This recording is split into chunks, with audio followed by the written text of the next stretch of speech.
نکلا؟ کیوں نہیں نکلا؟ کیونکہ اسے پہلے اس نے سکھایا. یہ جنگ ہو رہی تھی روحانی طور پر اس وقت، اور اس کے بدلے میں خدا کی کلام میں اس کی اگلی آیت میں لکھا کہ نعمان بڑا غصے میں آیا. یہ کیا بات ہے؟ اس نے بول دیا جا یردن میں جا کر ساتھ ہوتے لگا.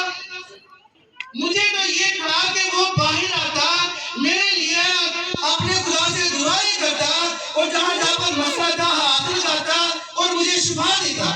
اس نے تو مجھے ایسے بھیج دیا، وہ تو ملنے بھی نہیں آیا. یہ الفاظ اس کی مجبوری کا ثبوت ہے.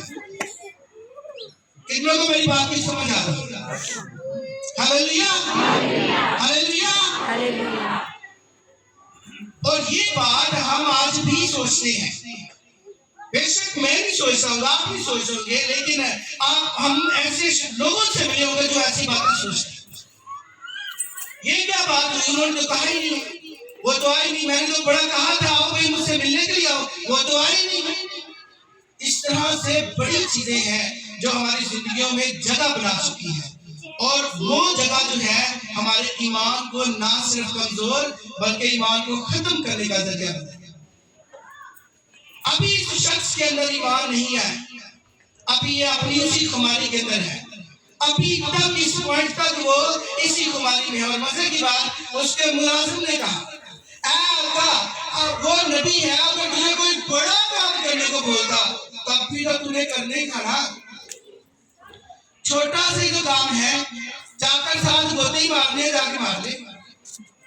جب یہ الفاظ اس کے غلاموں میں سے کسی کی طرف سے اس کے کانوں میں آئے تو اس کی شفاعت کے لیے ایک رستہ بننا شروع ہوا.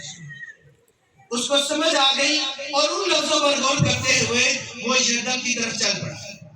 اب وہ خدا کا خادم ہے، وہ وہیں پر کہہ دیتا تو اسے شفا ہو جانی تھی. یردن کی طرف جانا ضروری کیوں تھا؟ یردن کیا ہے؟ ہم سب کیا سمجھتے ہیں کہ دریائے یردن میں کیوں اسے بھیجا؟ اس لیے کہ اس میں یسوع مسیح نے بپتسمہ لیا تھا، اس لیے کہ اس کے استاد ایلیا نے چادر ماری تھی اور اس کے 2 حصے ہو گئے تھے پانی کے. کیوں بھیجا اسے؟ یردن میں جائے، یردن میں کیوں بھیجا؟